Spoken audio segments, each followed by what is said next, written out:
As children, most Americans are taught an idyllic story about a feast shared between the settlers of Plymouth Colony and neighboring American Indians in the year 1621. The feast was meant to celebrate that year's bountiful harvest of corn, and was thanks to their new native allies who had generously taught the settlers to plant corn that the settlers managed to survive the harsh winter of Massachusetts and adapt to life in the New World. And from then on, the settlers and the natives lived in relative harmony. This legend is the story most of us were taught about the first Thanksgiving. And there are some details in that story that are true. There really was a feast in the fall of 1621 where settlers and the indigenous Wampanoag people ate together for 3 days. And a Patuxet tribe member named Squanto really had taught the settlers to grow corn, to fish, to harvest sap from maple trees, and to identify toxic plants. And the Wampanoag people really did form an alliance, at least initially, with the European settlers. But there are some elements of that legend I told that misrepresent reality, that were in fact crafted to perpetuate a myth about the relations between the European settlers and the indigenous people of America. I'm referring to this idea that the indigenous people willingly and peacefully accepted the encroachment of the Europeans onto their land. The idea that this was somehow a peaceful transfer of power erases the reality of death, destruction, and land theft that the settlers would be responsible for in the following centuries. Okay, but this is a show about language, right? So why am I talking about this story? Well, the topic for today is that feast, the historical feast that really happened in 1621, that much later in the 19th century became known as the first Thanksgiving. From a linguistic standpoint, what's interesting is that there were two extremely different groups of people with extremely different languages sharing a feast together for several days. So the question I want to address today is, what language were they speaking at this feast? But it's impossible, in my opinion at least, to begin answering that question without acknowledging the mythology and the historical bias that are so ingrained in our minds when we think of the story of the first Thanksgiving. I'm not going to do a full video unpacking the history or the consequences of the Thanksgiving myth, because there are other people, other shows and podcasts that are better suited to do that. But I will go into some detail about what really happened to that fragile alliance between the settlers of Plymouth Colony and the Wampanoag people, and why that mattered in the context of language. Welcome to Jack of All Languages. Now let's get to the question for today's video. What language or languages were spoken at the first Thanksgiving? Well, the obvious answer is English, right? The settlers were from England. They spoke English. Squanto, an early native ally of the settlers, had learned English, and he served as an interpreter. So they were speaking English at the first Thanksgiving. Okay, video over. We've got our answer, right? Well, actually, there's more to it than that. Almost certainly, the majority of the Wampanoag tribe members present at the feast were not proficient English speakers, and maybe many of them didn't speak English at all. So, while Governor William Bradford and his buddies were chattering away in English, the other half of the party guests were speaking amongst themselves in Wampanoag, a language within the Algonquian language family, which was spoken, and to a certain extent, as we'll see, is still spoken today by the Wampanoag people. In today's episode, I want to provide a quick history of the Wampanoag people and their language, and where their language stands today. As always, this is just an introduction. And in today's episode, we won't go into the details of syntax or morphology or phonology or any of that kind of nerdy linguistic stuff, but instead we're going to focus on history. So, who were the Wampanoag people? At the time of the European settlers' arrival in the Americas, the Wampanoag lived all across southeastern Massachusetts and eastern Rhode Island. The name Wampanoag actually means people of the first light, a reference to their homeland on the eastern seaboard. Before European colonization, the Wampanoag people may have numbered around 40,000, but between 1616 and 1618, new European diseases to which the indigenous people had no immunity killed up to 90% of residents in many Wampanoag communities.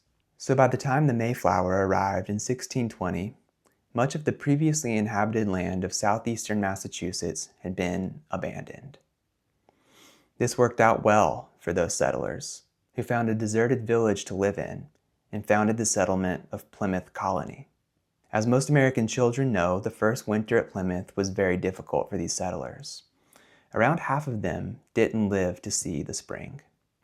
Luckily for them, they received a visit from a Patuxet tribe member named Squanto the following year.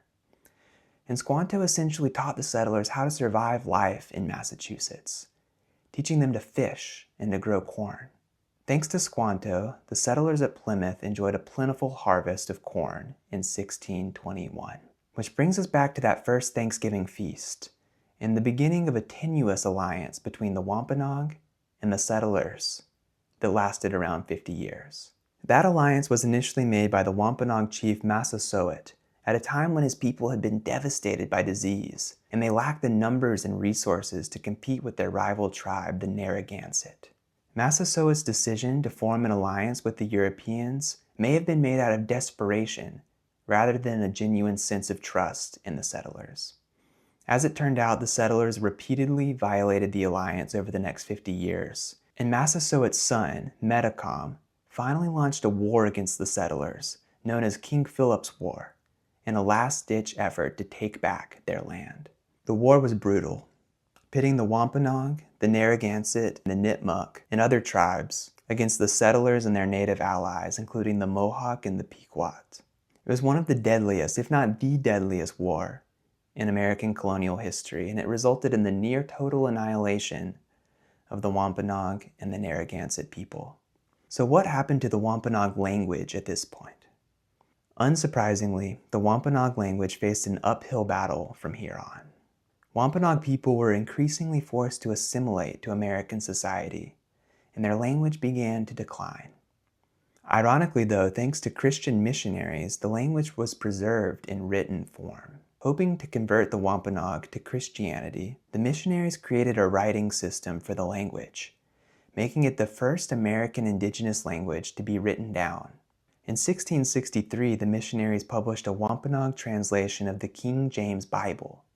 In fact, the first Bible printed in the Americas. And after that, Wampanoag actually enjoyed a brief period as a literary language. Literacy rates were surprisingly high, and the language was used regionally as a means of written communication. In subsequent years, though, new laws restricted the use of Wampanoag and forced Wampanoag people to learn English.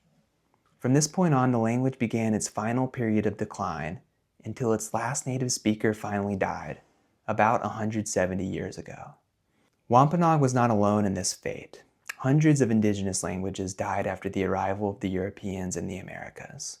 But, unlike most of those languages, Wampanoag had the good fortune of being written down, making it possible to revive the language.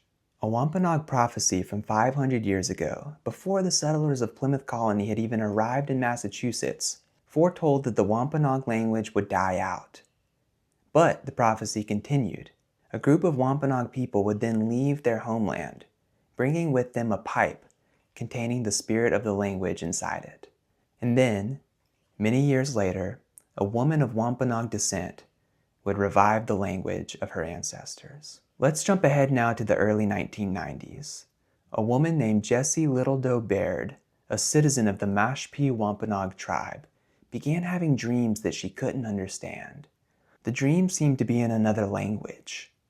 She eventually realized that the words she was hearing sounded like the Wampanoag place names she had seen on road signs. She wondered if this was a call from her ancestors to bring back the Wampanoag language. Baird contacted researchers studying Algonquian languages at MIT, where she was eventually offered funding to complete a master's in linguistics, focusing on Algonquian languages. Thanks to the written records in Wampanoag, it was possible to begin piecing the language back together.